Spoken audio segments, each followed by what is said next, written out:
Hello, fellow pirates! Yes, Nakama! Woo-hoo-hoo! Here we go! Hello, fellow pirates. We have a special guest today. We have Grant Ross here. Thank you for being here, Grant. Absolute pleasure, guys, for this man and you guys anytime. Lovely to be here. Lovely to be here. Dude, lucky to meet you. Yeah, finally. I think we even added each other on Twitter even before the live action, right? Yeah, it's been we've been chatting for a while almost. Yeah. Has it been more than a year or so just kind of connecting? There's been so many people I've been connecting with. Yeah, it's been so special, man. Yeah. So special. And you're so into the community. I love it so much, really. You're doing... I do as much as I can, you know, because I'm busy. I'm a dad. I've got 2 kids. There's so many things I'm busy with, and I'm trying to just be everywhere all at once, you know? Yeah. So with everything everywhere all at once, without neglecting myself and crumbling at the same time, because you know you only have so much energy and your cup needs to be full. So yeah. Amazing. So as you might know, he's playing in the One Piece live action. He's 38 from Cape Town, South Africa. You're acting actually since you was 8. You acted in primary school even. Yes, I did, as a lonely croc. I was on a skateboard on the end of the stage, and I was, honestly, guys, I was terrified. I was sitting going, is this something I actually want to do? But it's amazing when you get that applause and you're like, wait, hold on a second. Like, this is cool, you know? I can really buy into this. And yeah, the bug bit, and ever since then. Amazing. And some may know you also from Catch Me a Killer, Kissing Booth 2. Yes, that's it. American Monster, Invasive, and of course One Piece now, right? Totally. And Invasive is a recent one. You can catch it on Tubi. It's a super fun thriller / kind of horror vibe. But man, it's done well. It's shot so beautifully. And yeah, I don't want to give too much away, but you guys are going to check it out. It's very cool. You're a reporter there, right? I was playing a reporter, a journalist, and it was just a beautiful scene, great acting, and the director is incredible. Jem Gerard, she created, wrote, and directed Vagrant Queen, and man, just awesome to be on a set with them, and it's been amazing, man. It's just amazing. What an amazing team, crew, group of actors as well. It was just next level. So yeah, man. So what are some hobbies that we might not know of you? Hobbies. It's interesting. I do a whole bunch of different things. I'm a voiceover artist. I'm an actor. I'm a dad. I'm a husband. I love fitness. I love climbing mountains, the outdoors, connecting with nature. I'm a deeply spiritual person as well. So I love transforming myself, working in the inner workings of the human psyche, the soul, spirit, body, mind, will, emotions. I love to understand people and why they are like they are, cultures, traditions, religion, all sorts of things. I really want to get a bigger understanding as to why we are like we are as people. And I want to understand love, you know, because I think love is a beautiful thing, and it transforms so many people if we understand it to its deepest elements. But I really love training, physical training. There's a lot of teaching that I find within that, through the suffering and the struggle and so my personal training, I have a personal training business myself. So I train clients as well. So I keep fit and I do that as well. I do voiceovers, I do dubbing. I do a whole bunch of different things, and just to keep life kind of interesting. Cool. Yeah. What is your favorite food? Whew. It's a big one. It's a One I think Piece it question. changes, to be honest, on different days. But I would. What is it today? Do you know what? Yesterday it was pizza. Because I hadn't had pizza in so long, and I really had amazing pizza from a store called Woolworths here in Sea Point in Cape Town. So that was it. But then again, like for me, I can have days where sushi is just, you know, to say that I have one favorite food. Oh man, ribs, a rack of ribs, so good. Yeah, there's the list goes on, you know. Okay, talking about One Piece, how far are you into the story of One Piece? I am about up to the end of the Arlong Park arc, to be honest. Reading the manga or I, watching the anime? watching the anime, just because after I'd finished on One Piece, Mm-hmm. there was a lot of other work that came in, Sure. and it's also dad, family, and my kids are now watching One Piece as well. And I was like, guys, you got to watch this thing. And but naturally, for me playing Genzo, I wanted to understand the leading up to the Arlong Park arc. So I watched up until there, and then I also studied the Arlong Park arc, and yeah, just to kind of get a better understanding of. But I never read the manga. Yeah. But I've seen it at a recent Comic Con that I was a part of, and I went to a store and I saw them lined up. Then I was like, wow, that is yeah. I personally prefer watching. I went through a massive phase of reading, and then I've kind of I listen to podcasts now and I watch things Grant. and I so to go back to reading, Oh man. talk to me. Grant, I really want to send you the mangas if that's okay. Uh, no, dude, that's fine. If you want to do that, go for it, man. Yeah, you should really read the mangas. They are really great. You would enjoy them. Okay, then I must do Yeah. it, man. I must do it. Yeah. What is your favorite character besides Genzo? Yeah, Genzo is amazing. I'll say it's Luffy. It sounds so cliched, like everyone's going to choose Absolutely not. Luffy. No, in One Okay, Piece, the main character is an absolute value option. That's totally fine because it's my favorite as okay. well. So you know what it is for me is like I went through a lot of struggle as a kid, Yeah. where I never had much joy in my life. I was very shy. I was very I didn't understand the world. There was a lot of pain and trauma within my own household. I won't go into detail, but I had my own struggles as a kid that I had to navigate. So the lens that I looked through was a lot of fear-based stuff. And when I was watching just the first few couple of episodes with Luffy and Kobe, Yeah. man, the connection there, it was like the way he got hold of Kobe and was like, hey, come, man up. Yeah.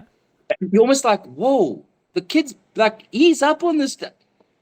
There was something very special there that I resonated with. I love Luffy because there's a place where he's so loving and he's known as Joy Boy, and you can see the joy, and it's incredible. But it's incredible. But there's a moment where he just drops it all, and he hits it straight, and he just gets to the point, and he cuts straight to the person's heart and soul and spirit, and he goes, "Come." I felt that was amazing with his. I resonate with stuff like that. Yeah. But the most amazing thing for me was when I saw him transform, because I watch One Piece snippets as well here and there of Okay. different episodes. I know I probably shouldn't, but at the time that I was like, I think I don't know when it was. I think it was like one episode 1030 something where he shifted into gear 5. Yeah.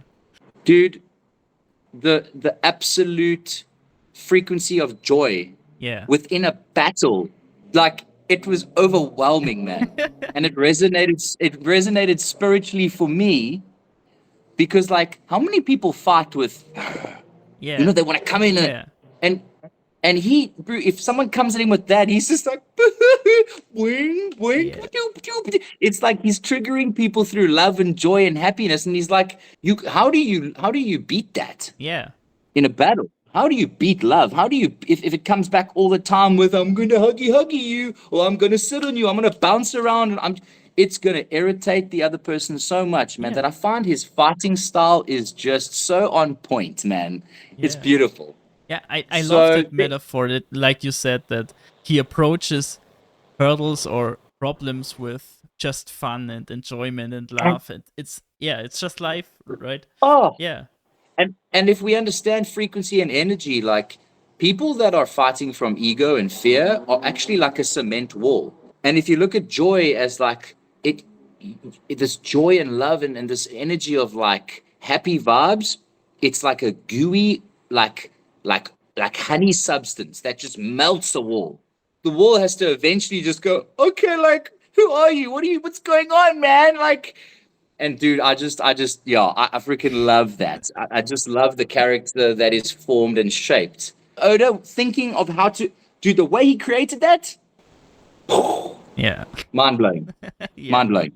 I love it that Oda made sure from time to time again that he gives himself more and more freedom. Like with Devil Fruits, he can basically turn every Marvel character into One Piece. With the Grand Line, he has islands back to back that are like Winter Island, Summer Island, and Yeah. stuff. And with things like Year 5, he completely breaks the fourth wall and completely goes out of the medium. It's so So amazing. Yeah. amazing, man. And like Luffy being the freest of all in all of One Piece at that time, Eiichiro Oda was the freest of all mangakas at this time, because he really can do whatever he wants now. Yeah. Yeah. No, dude, it's incredible. And I just want to say, like, because I haven't seen all of it, I haven't seen a diversity of characters within the world. So I can't really say, oh, there's another character I like. Oh, there's another character. But there was a moment, I just can't remember exactly how it went, but it was the first, I think it was the first 10 or 15, maybe the first 20 episodes, where Usopp also had a moment with another character, and I can't remember which character it was, but it blew my mind. Dude, I was sitting on my couch right here. I have a recliner chair. I sit and I was watching One Piece. And I think within the first 40 episodes, it probably wasn't even that, probably the first 20 episodes, I must have burst into tears 3 or 4 times, ugly cry. Yeah. When I say ugly cry, dude, like, I'm like, man, let's go. I'm like, like, let's tackle the day. Dude, I ugly cried like a baby.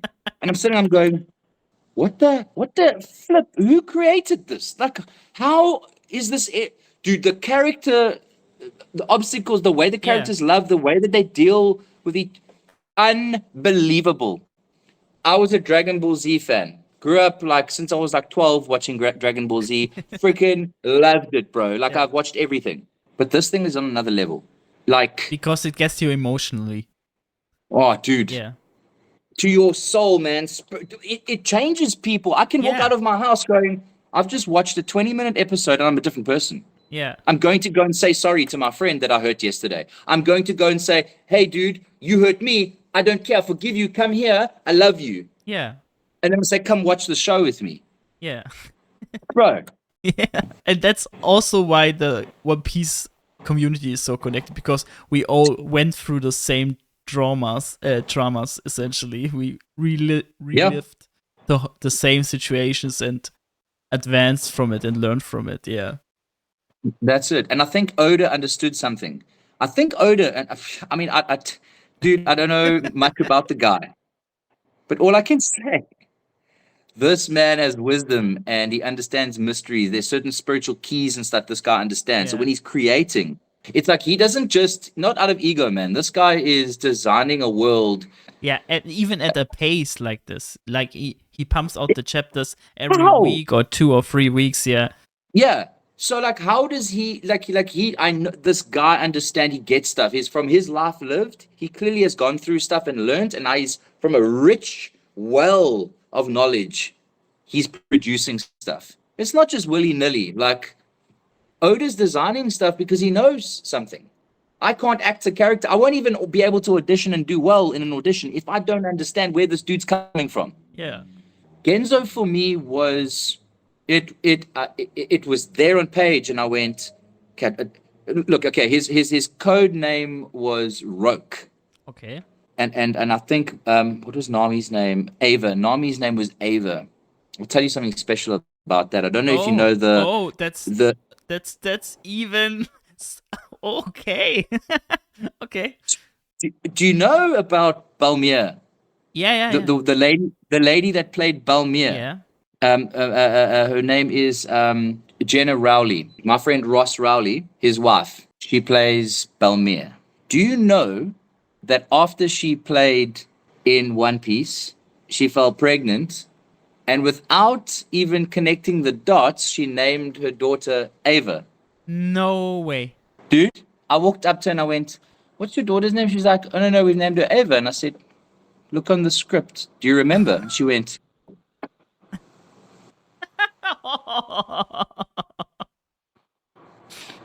bro, how is that? Goosebumps, man. Goosebumps, yeah. She did it. She's like, I did not do that. I said, very special moment for that girl, eh? Very, very special moment. They gave a beautiful daughter now named Ava, and the code name was Ava. And like, Bro, there's a lot of gold, man. Yeah. There's a lot of gold. Oh, dude, yeah. Anyway, I wouldn't have imagined that we jumped from year 5 to Oda to this to that. It's so funny, really. You're really an sorry, upbeat guy. I I, love I, this. I, I love I this. kind of flow like water, and I Yeah, go where I totally. need to go, and I open up what I feel needs to be opened up. But man, I just need to say to you, Genzo, for me, I was already him. On page, did this thing, and I went, "Are you kidding me? Like, this feels like a dad and his daughter, and like I've got to like this is so me." Yeah. I did it in like 15, 20 minutes in audition because I'd been going through a really tough time in my life, man. Probably one of the worst times ever. Financially strapped. I wasn't booking things. I was putting in self-tape after self-tape after self-tape. And dude, I just was not getting any bites. And I was like, I'm so exhausted. Let me phone my agent. And I went, I'm not going to do this anymore. I cannot. I can't. I need to focus on my personal training. I need to bring money in for my kids, for my wife, all this stuff. She works as well, but like it's I need to be also bringing some money in as a dad, and like just being responsible. So I said to them, listen, I'm not going to do acting anymore. I want to just focus on TV commercials. And they were like, what? No, dude. I turned down 2 or 3 One Piece auditions before I did my Genzo audition. What? I was like, One Piece, I don't even know what this thing. It was called Project Panda. I turned down audition after audition after audition. Dude, this is the story. I promise you my story. People are like, are you crazy? Like, what are you thinking? Have you not heard of Big One Piece? I said, I don't care. I need to make money for my kids. Do you hear that out of my heart? I need to protect my kids. I need to protect my kids. I need to. Bro, 4 months later, my agent calls me. Listen to me very carefully. You're going to do this audition. And I'm like, fine. Let me chat to my wife. Should I do that? And she's like, just do it. If you make some money, whatever. Dude, heart not in it. I phone a friend. He comes around to the house, puts the camera up, and he goes, come, let's do it. And I'm just like, oh, I'm not in it. I was like, oh, okay, there we go, I've done. And he's like, Grant. I'm like, what? It's my friend Graham. He goes, Grant. I say, yes, Graham. He says, stop with this thing. Give me, even if you don't stick to the lines, just raw now. Guess what I did? I broke every rule, every actor's rule. Didn't stick to the lines. I improved. I created a whole nother scene at the back end of the scene when it was finished, where I grabbed my daughter, and she's actually meant to walk off. I grab her and she's crying, and then I get ready to fight Karubi, who bursts in. I'm like, dude, it was like crazy. Usually, there's a process of like a callback or whatever it is. 2 weeks go by. I get an SMS. You've been booked. 10 days on set. They absolutely love you. You're playing a character named Genzo. Now I'm standing here and I'm going, oh, I go to casting the next day. And I'm sitting with a couple of mates and they've all casted for One Piece and heard nothing. So I'm sitting in the room for a TV commercial and I'm like, oh, so I booked this thing called Project Panda. I don't know what it is. They all turn to me and look at me like, so what did you say? I'm like, I don't know. I booked some Genzo character in One Piece. Oh, grabs me. Sit down. Come here. We're going to the manga wiki page right now. I want to show you something. You've booked an ally role. And I'm like, what does that mean? They're like, dude, you could be in this thing for like how many seasons and episodes and blah. And I'm like, okay, so I see Genzo. And they're like, bro, you've booked one of the most beautiful roles. Then I go and study the character. I go watch this stuff, bro. Hot. I can't even describe it to you, man. And then I hardly had to do much. I can explain the whole process. I can tell you how I worked on the voice, how I navigated that, how I did a slightly lighter voice for the time skip when he's talking to his daughter, when he's talking to Nami and she steals the book. And he's like, you mustn't steal. You did a bad thing, but you're not a bad kid, Nami. Okay? That whole thing, softer tone on the voice. 10 years later, more gravelly, spoke like this, Genzo, like this. More like a... So I definitely tweaked and played with that as an actor. But I can't tell you how it felt like destiny, man. Absolute destiny. I'm already a dad with 2 kids. I knew exactly how I needed to play this. Yeah. Yeah, so that's a bit of But Genzo, man. It's not only you. So many of the castings people say it's just matching 1-to-1. And you're one of the people that so many people said right from your photo, seeing you next to a picture of Genzo, saying, yep, that's the guy we... How crazy? Yeah. How crazy, yeah. dude. And you Even even this, lived and you even lived there where they're filming this, right? So live where they're filming, my mustache, yeah. the fact like people were like, that's a fake mustache. And I Yeah. was like, no, that's a 45-day growing mustache, guys. And they were like, get out of town. I was like, no, like I promise you, like, It's dude, crazy. I was blown away when I saw the content and when I saw, like, because I knew the actress playing Balmir and he's the wife of one of my best friends, I was like, Jenna is playing my, wow, come on, Yeah. like, so special, dude. And then she names her daughter Ava and she doesn't even realize that the code name was Ava Nami. I'm like, you can't make this stuff up, dude. Yeah. It's crazy. Yes. It's Crazy, bro. okay. If you could eat any devil fruit that you could imagine, what would it be? Oh no, it would be Luffy's devil fruit was my thing. Maybe there is like a favorite animal that you have, because there are even devil fruits later that give you the power to transform into an animal. Maybe that would be something for No. you. Yeah. Oh, for me, an eagle. An eagle? Oh, nice. An eagle? So Yo, you that would can be fly cool. around and can be like You can fly above the rain, dude. They fly above the rain. The bird's eye view. Eagle or Black Panther? Yo, amazing. Oh, okay. So okay. Yeah. I think you will be excited for season 2 then. You really must to continue Okay, this cool. show. I think you told us already how you get the role, but how was your reaction when you first encountered the fandom? So you went online, looked for Genzo, right? And then It really popped. It went crazy out of hand.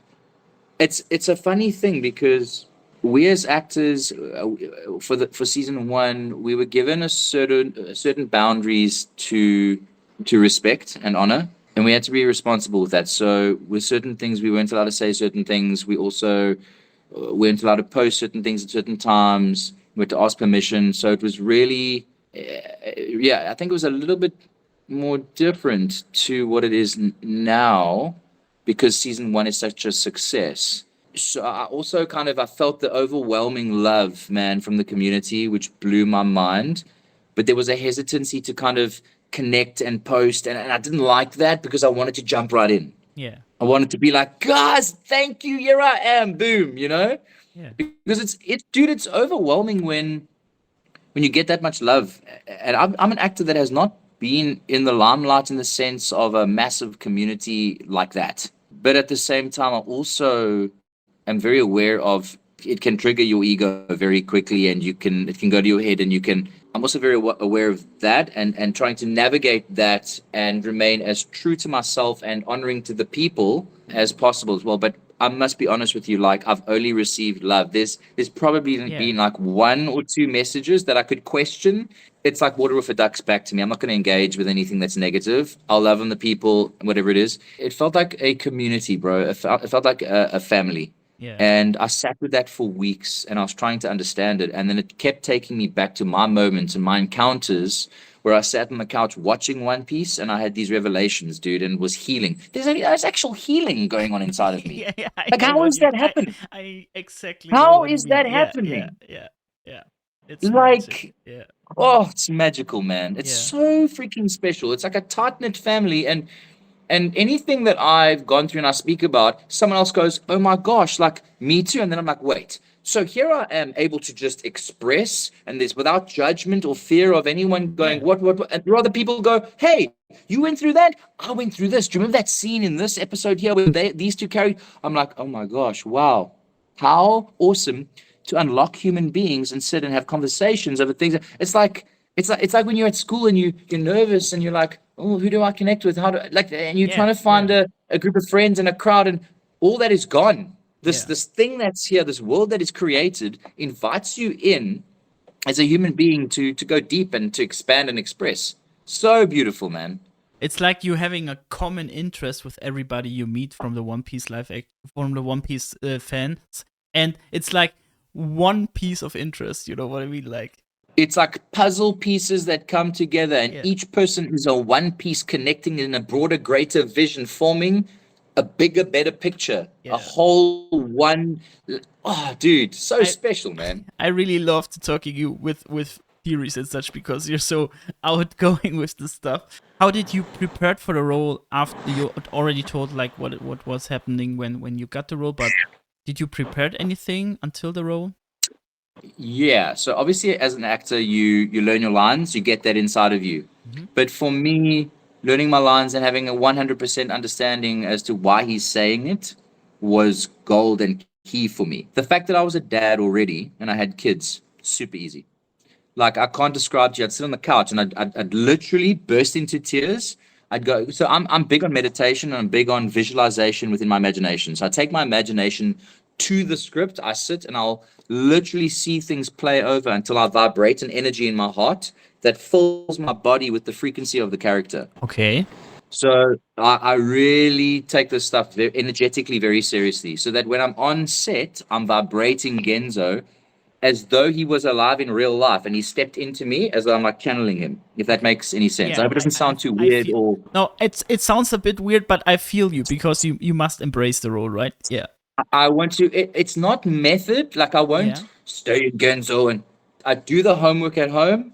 I drop all of it. I walk on set and then I'm like, right, Genzo, you will meet me and connect with me in the way you want. When you're ready, I'm open. Things start happening. I'm on set. I'm with Nami. Little baby Nami, and then I'm with Emily Rudd playing, and then I'm feeling that out, and and then all the stuff that I've studied, like watching the anime. I watched American, British, French, all the different voiceover guys doing it on YouTube, so I could understand. Okay, yeah, so Amazing. I watched. Reason why was, what voice am I going to give this guy? And I want to see their interpretation, and then I want to analyze their interpretation. Wow. Now I've got the wisdom and the understanding, and now I'm like, cool. Now I will take from all of that and I'll create my own, I'll give it my own fresh flavor. I was given the option to go South African or American, and I decided I felt this guy needed to be American. Don't know what it was, just went, got to be American. And then when I got on set now and I saw that little baby Nami was American and Emily Rudd was American, it started to make more sense that the connection there, they would sound like me if they grew up with me. Then I was like, perfect. Yeah. If I was British, there would have been a jarring kind of energy. I know it's not his birth kids. It's like he's more of an overseer dad. They were like orphans to him. He's the father figure for sure, yeah. Father figure, dude, 100%. And naturally, I think kids would merge, their sound of their voice would merge to what their father... That's how kids learn to speak even, yeah. And I honestly didn't even check, is Nami Emily Rudd American? I went with an energy and a sense spiritually, like where, I mean, I'm feeling this and I'm like, I need to go in this direction, and it matched up. Obviously, if it didn't match up, I would have been like, well, this doesn't work, and then I would have changed it. But it felt right. As I mentioned earlier with the time skip, when he's reprimanding little young Nami, he's like 10, maybe even 15 years younger. So I went for more of a, Nami, you did a bad thing, but you're not a bad person. Versus the Genzo that has been sliced and diced. He's poor. There's been a lot of struggle. So now he talks like this. He's a bit more of a horsey because he's had struggle, man. He's over being oppressed by Arlong. You know, he talks like this. I have to shift that to show that there's been hardship. So I played with that. I think the father stuff and the storyline that I'd studied and understood, that kind of came naturally. I understood that and I knew what elements to kind of add and release within the scenes and things like that. But I kind of played with different things each take. And I must be honest with you, like I couldn't have done as well as I think I did from what people have told me if it wasn't for Emily putting in the work as well. So she was incredible. And then young Nami, who was Lily, just, dude, I can't tell you that little girl was so incredible, man. Like so locked in, so honoring, so wonderful to act alongside. And they just helped the scenes to become even more rich, as well as the other four that are obviously Zoro, Usopp, Sanji, and Luffy. Yeah. Iñaki. It's always a team effort and it's a collaboration. Obviously, you do your part. You're a puzzle piece, and then you all come in and you connect, and it forms one massive piece. The one piece. That was really my process, to be honest. Is it different to act with kids? Are there rules for different with acting with kids and such, or? I find the way to a kid's heart is for you to initially be a kid. Because if you sit inside of a child, like I'll step in and be like, okay, cool. What is this person feeling? They're 8 years old, 9 years old. What are they experiencing? Oh, they're gonna probably act with big time actors. How does that make them feel? Maybe they're a little bit scared. Maybe they're a little bit nervous. So when they first see me, the first thing they see is this, hey, a big hug, and how are you? Do you mind if I give you a hug? Blah, blah. So that even that little being Yeah. feels the frequency of Genzo being loving, kind. Oh, I can trust. I can trust this guy Grant. I can trust him. He's going to help you to act well. We're going to work together. And I'll be encouraging. I naturally step into Genzo because I'm being Grant, who's a dad to his own sons, and then I bring that, and then Lily relaxes, I relax, and then we just try different things, and it just flowed. It was beautiful, man.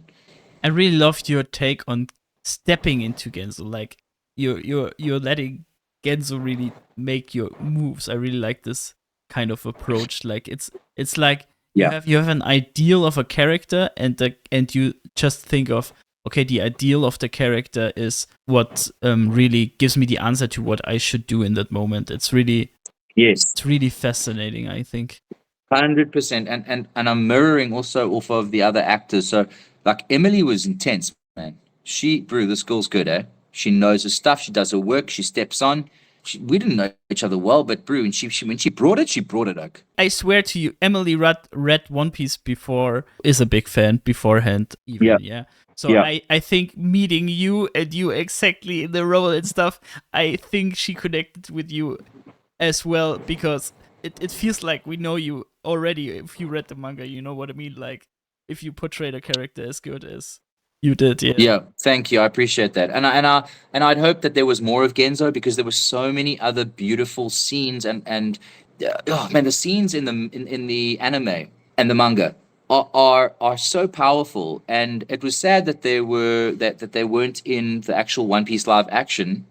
But I also understand why. There was a lot of time constraints. Yeah. And the writers were doing their best and the directors were doing their best to portray and bring to life all these different arcs. The scene where Belmir's died and there's the cross in the ground, and then Luffy comes out, he's eating, and he's like, if you ever take what's it he says, if you ever make Nami unhappy or take away her smile, you're gonna have me to deal with, and then there's another scene where he holds Nami, dude.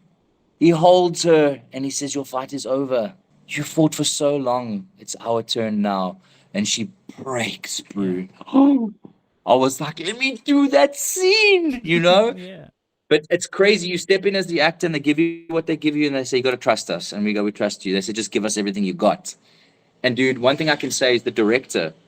Oh, that guy was amazing. The director I worked with, Joseph Wailinka. Incredible.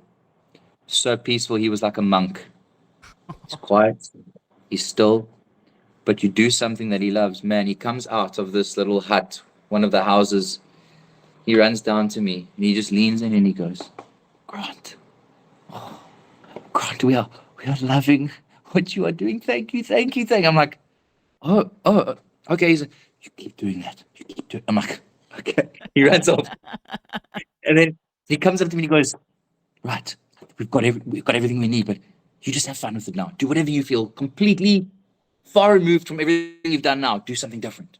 And he gives the space of like complete and utter freedom just to improvise. Amazing. So special, man, when you've got that. Did you met one of the other cast members that you didn't have a scene with? Naki for sure, I guess. Oh man, what an amazing dude. That guy is amazing, eh? Yeah. He's incredible. Got big things coming in his life. He is probably one of the most respectful, honoring, selfless, surrendered people in his heart when it comes to acting. He sat with me and he was like, I think he was studying a Matthew McConaughey autobiography. He wants to be better and he doesn't want to fail and let this down. He doesn't want to let anyone down. And Like he's like, have you got any acting books or any acting advice for me, Grant, that I could just learn from, so I could just be. I'm like, I'm sitting there, dude, and I'm going, wow, here is this. I think he was 17 at the time. Here's this 17-year-old, and he's like number one or number two on set. Like he's, dude, like he's got the most incredible, one of the biggest roles. And yeah, he's sitting going, can I learn from you? What do you do with that? He's so humble. That's Oda. Yeah. This is Oda, dude. He goes, I'll watch a million auditions. And he watches. And he goes, no, no, no. And he goes, who's this kid? I want to see this kid again.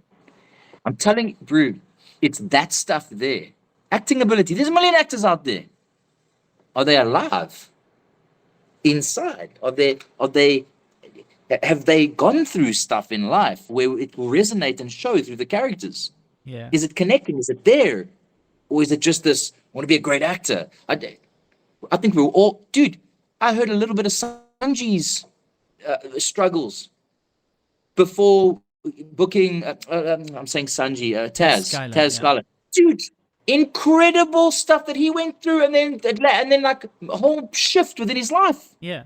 This show has changed people and helped people and healed people and helped people to grow in a way that is, they'll have stories after stories to tell. The people they met, the journey, oh man, it was great. And I'm sure everyone had struggles. We all had struggles. We all had fears of trying to want to make it work and make it so good, you know? And that's natural. That's normal. I think that's healthy to have that and be honest. And it helps you to rise up and do something great.